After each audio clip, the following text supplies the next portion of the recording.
Hello बच्चों, तो कैसे हैं आप। आज का लेक्चर हम लेके आए हैं principle of homogeneity of dimensions पे।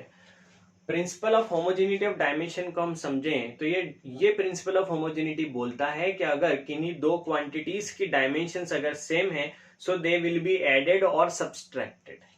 क्या मतलब होता है इसका, हम इस डेफिनेशन से समझते हैं। According to this principle a physical equation will be dimensionally correct if the dimension of all terms occurring on both side of the equation are the same। इसका मतलब समझते हैं। मान लीजिए हमने लिखा v equals to u plus a t, तो ये इक्वेशन डायमेंशनली करेक्ट है क्योंकि v का dimension L T minus one, u का dimension L T minus one और a इंटू टी का डायमेंशन क्या होगा L T minus one. So हर टर्म का डायमेंशन क्या है, दोनों तरफ लेफ्ट और राइट में क्या है, सेम है, तो इक्वेशन इज डायमेंशनली करेक्ट। आगे, this principle is based on the fact that only the physical quantities of the same kind, मतलब वेलोसिटी से वेलोसिटी ही ऐड हो सकती है या सब्सट्रैक्ट हो सकती है, फोर्स ऐड या सब्सट्रैक्ट नहीं हो सकता।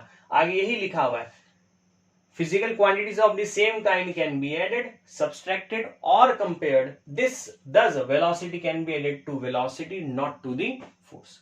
तो हमारा सेकेंड एप्लीकेशन इसी प्रिंसिपल ऑफ होमोजेनिटी के ऊपर बेस्ड है। हम देखते हैं to check the dimensional correctness of the physical quantity। यहां पे हम बोलते हैं for this purpose we make use of the principle of homogeneity of dimension। ऐसा करने के लिए हम principle of homogeneity की मदद लेते हैं। if the dimension of all the terms on both the sides of the equation are same then the equation is dimensionally correct। मैं आपको करके बताता हूं। जैसे मान लीजिए फर्स्ट क्वेश्चन हमको दे दिया कि show that v equals to u plus at is dimensionally correct। ये आप शो कीजिए, या क्वेश्चन ऐसे भी आता है शो की जगह आ जाता है check v equals to u plus at is dimensionally correct। तो यहां पे हम किसकी मदद लेंगे, प्रिंसिपल ऑफ होमोजेनिटी की मदद लेंगे। ये क्या बोलता है, दोनों तरफ डायमेंशन क्या होने चाहिए, सेम होने चाहिए। तो देखते हैं, हम सॉल्व करते हैं इसको। हम बोलते हैं v is a velocity, unit क्या होगी मीटर पर सेकेंड, तो dimension is L T minus one, velocity का डायमेंशन आ गया L T minus one. u क्या होती है इनिशियल वेलोसिटी, v क्या होती है फाइनल वेलोसिटी, तो फिर से अगेन u के डायमेंशन भी क्या होंगे L T minus one. Then we have a t, acceleration into time, acceleration के dimension L T minus two और टाइम के डायमेंशन टी, तो ये पावर वन है, minus two plus one is one, L T minus one. तो a T के dimension भी क्या आ गया एल टी माइनस वन, यानी कि इस टर्म में आप देखें तो v के डायमेंशन भी क्या हुए L T minus one, you के डायमेंशन भी क्या हुए एल टी माइनस वन और a के डायमेंशन भी क्या हुए एल टी माइनस वन। तो क्या मतलब हुआ, ये इक्वेशन डायमेंशनली करेक्ट है। और किस प्रिंसिपल के बेसिस पे किया हमने, प्रिंसिपल ऑफ होमोजेनिटी, जो कि बोलता है कि a physical equation will be dimensionally correct if all the term occurring on both the side of the equation are the same having the same dimensions. ठीक है, आगे और क्वेश्चंस देखते हैं, देखें जरा, और मैं आपको करके बताता हूं। प्रिंसिपल ऑफ होमोजेनिटी को हम और डिटेल में अच्छे से और समझते हैं। इसमें दो तरह के क्वेश्चन आते हैं, एक होता है चेक कि डायमेंशनली करेक्ट है या नहीं है, और दूसरे टाइप का जो क्वेश्चन आता है उसमें पूछते हैं कि इस इक्वेशन में एक क्वांटिटी मिसिंग है और उसके डायमेंशन आप बताइए। तो पहले हम फर्स्ट टाइप कर लेते हैं। मान लीजिए हमारा क्वेश्चन है ये कि check s equals to u t plus half a t square is dimensionally correct.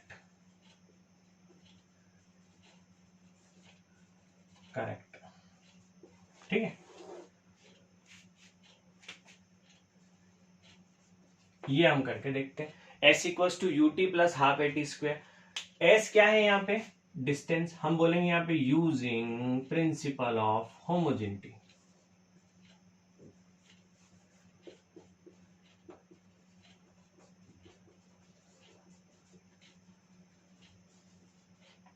Principal of homogeneity की मदद लेते हैं तो डिस्प्लेसमेंट के लिए यूनिट क्या हो जाएगी मीटर हो जाएगी, और डिस्प्लेसमेंट के लिए अगर यूनिट मीटर है तो डायमेंशन इज एल। मतलब अब क्या होना चाहिए, हर क्वांटिटी का डायमेंशन क्या आना चाहिए, सिर्फ एल आना चाहिए। अगर एल आता है तो इक्वेशन क्या होगी, डायमेंशनली करेक्ट होगी। ठीक है, यूटी का निकालते हैं। यू क्या है, वेलोसिटी, यूनिट मीटर पर सेकेंड, तो मीटर पर सेकेंड के लिए dimension L T minus one, T is a time, time के लिए dimension T, so L T minus one और ये टी की पावर वन, तो anything power one minus one is zero, anything power zero is one, तो dimension कितना आ गया, L आ गया। यूटी के डायमेंशन क्या आ गए, एल आ गए। Than half a t square. अब हाफ का कोई डायमेंशन नहीं होता है, क्यों नहीं होता है, क्योंकि हाफ एक कांस्टेंट है, कांस्टेंट का कभी डायमेंशन नहीं होता है। ठीक है, तो एक्सीलरेशन का डायमेंशन क्या होगा, L T minus two, and the time dimension is T two. Again T square, time का square, so T square. Solve कर लेते हैं हम इसको, L T minus two plus two, anything power zero is one, so dimension क्या आ गया इसका, एल। तो आप देख रहे हैं यहाँ पे हर क्वांटिटी का डायमेंशन क्या है, एल एल एल। सो हम लास्ट में क्या बोलेंगे, therefore the equation is dimensionally correct. ठीक, बात समझ आई सबको। और क्वेश्चन देख लेते हैं, ये आप होमवर्क कर लेना, v square minus u square equal to two s, ये आप सॉल्व करके देखना, आपसे बनेगा ये। v velocity, u velocity, a acceleration, s displacement, यानी कि यहाँ पे जो डायमेंशन होने चाहिए, v का क्या होता है, एल टी माइनस वन, उसका स्क्वायर हो जाएगा, तो L square T raise to power minus two, हर क्वांटिटी का डायमेंशन आना चाहिए। ये आप होमवर्क करके देखना। ठीक है, हम देखते हैं एक और question, f equals to m v square upon r, ये सेंट्रीपिटल फोर्स का फॉर्मूला है। यहाँ F फोर्स है, m मास है, v वेलोसिटी और r रेडियस है। ठीक है, बना लेते हैं, या और थोड़ा सा इसको बढ़िया क्वेश्चन देखते हैं अपन। हम देखते हैं work energy power. Work energy power में हमारे पास होती है वर्क एनर्जी थ्योरम, जो अभी हम आगे पढ़ेंगे। उसके लिए रिलेशन हमारे पास होता है W equals to half m v square minus half m u square, मतलब work equals to final kinetic energy minus initial kinetic energy. ये आपने पढ़ा हुआ है फॉर्मूला क्लास 9 में, half m v square is the formula for kinetic energy. ठीक है, तो अब इसको सॉल्व करते हैं, किसकी मदद ले, using principal of homogeneity. Principal of homogeneity की मदद लेते हैं। ठीक है, वर्क के डायमेंशन क्या हो जाएंगे, वर्क यूनिट क्या थी, जूल, डायमेंशन थे, मैंने बोला था आपको कि याद रखना है वर्क के फोर्स के, ml two T minus two, यानी कि हर क्वांटिटी के डायमेंशन क्या आने चाहिए, ml two T minus two. तो हम करके देखते हैं, हाफ एम वी स्क्वायर, अब हाफ का कोई डायमेंशन नहीं होगा, आगे मास के लिए, इस मास के लिए हो जाएगा m, वेलोसिटी के लिए एल टी माइनस वन, अब इसका क्या है स्क्वायर, तो यहाँ भी टू और यहाँ भी टू, तो देखो आ रहा है सेम डायमेंशन।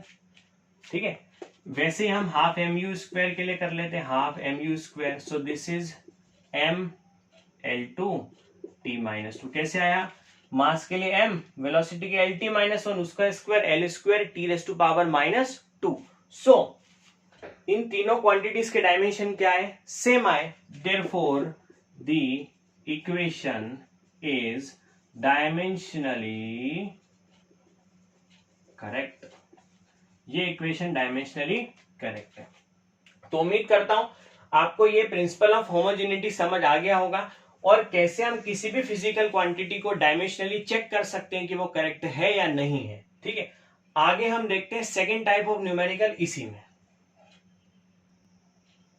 हेलो बच्चों, तो यहाँ पे अभी हमारे पास दो न्यूमेरिकल्स हैं। ठीक है, first is find the dimension of a, b and c in the equation f equals to at square plus bt plus c, where f is a force and t is a time. ठीक है, तो यहाँ पे हमको बहुत simply क्या apply करना है, प्रिंसिपल ऑफ होमोजेनिटी अप्लाई करना है। वो क्या बोलता है कि अगर कोई इक्वेशन डायमेंशनली करेक्ट है तो उसकी हर एक क्वांटिटी के डायमेंशन क्या होंगे, सेम होंगे। हमको बोल दिया एफ फोर्स और टी टाइम है, ए बी सी क्या ये हमको नहीं बताया गया है, तो इनके डायमेंशन हमसे बोला गया निकालो। हम बोलेंगे यूजिंग प्रिंसिपल ऑफ होमोजेनिटी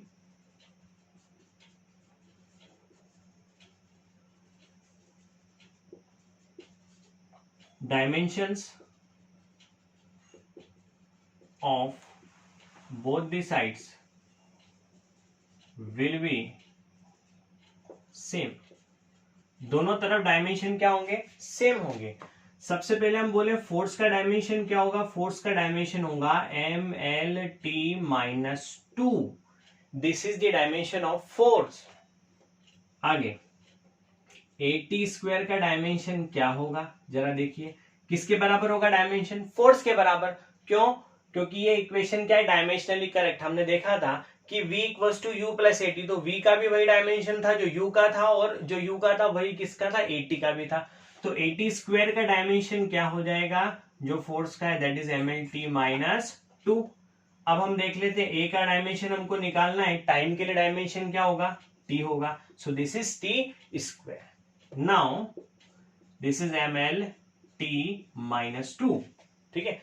अब यहां पे हम इसको नीचे लेके जाते हैं, सो MLT-2 अपॉन T⁻²। ये ऊपर जाएगा तो फाइनली क्या हो जाएगा, MLT-4। This is the dimension of a के डायमेंशन आ गए हमारे पास, यहां तक की बात आपको क्लियर है। अब हम निकालते हैं बी के डायमेंशन। बी क्या है, BT लिखा हुआ है, तो BT के डायमेंशन क्या होंगे, जो फोर्स के हैं, MLT-2। So this can be written as B, T के डायमेंशन, टाइम के डायमेंशन T, MLT-2।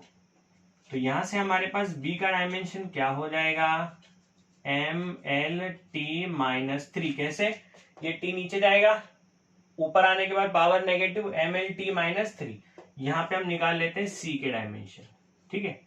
C का डायमेंशन क्या होगा, C का डायमेंशन वही होगा जो किसका होगा, फोर्स का होगा। तो फोर्स के डायमेंशन क्या थे, MLT-2। तो हमारे पास ये तीनों आंसर आ गए, A, B और C के लिए तीनों डायमेंशन हमको क्लियर हो गए। तो पहला टाइप में हमने देखा था check the correctness of the equation, दूसरे में बोलेंगे कि मिसिंग क्वांटिटीज के डायमेंशंस निकाल के बताइए। Now find the dimensions of A into B in the relation P equals to B minus x square upon AT where P is a power, x is a distance and T is a time।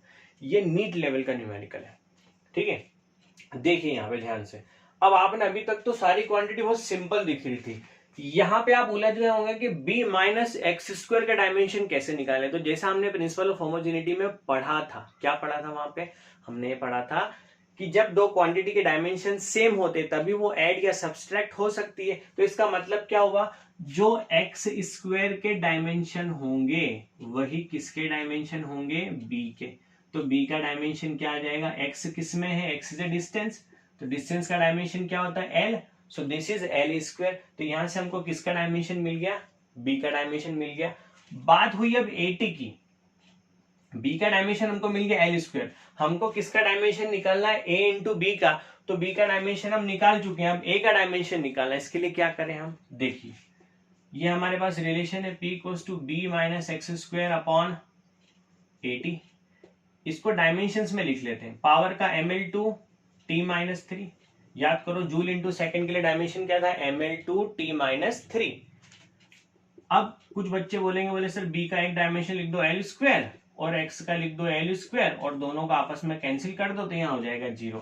तो dimensions में ऐसा नहीं होता, ऐसी गलती मत करना कि डायमेंशन में आपने इसको लिख दिया L square minus L square और उसको माइनस सब्सट्रैक्ट कर दिया। डायमेंशन में ऐसे प्लस माइनस नहीं होता है, ठीक है। तो यहाँ पे हम बोलेंगे B माइनस एक्स स्क्वायर ये क्वांटिटी है, इस पूरे का डायमेंशन क्या हो गया, L स्क्वायर। A का हमको निकालना है, T का डायमेंशन क्या हो गया, T। तो अब A को इधर ले आते हैं, बाकी सारी क्वांटिटी नीचे पहुंचा देते हैं।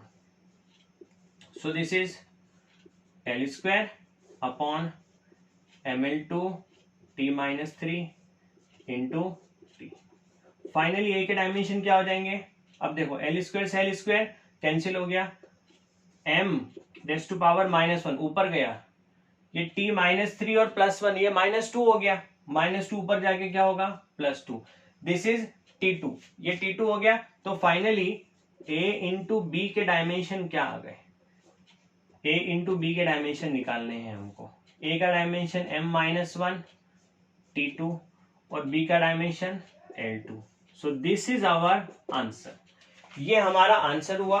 ए इंटू बी के हमारे पास यहाँ से डायमेंशन आ गए। आप इसको नोट कीजिए, अगले लेक्चर में हम देखेंगे third application of dimensional analysis.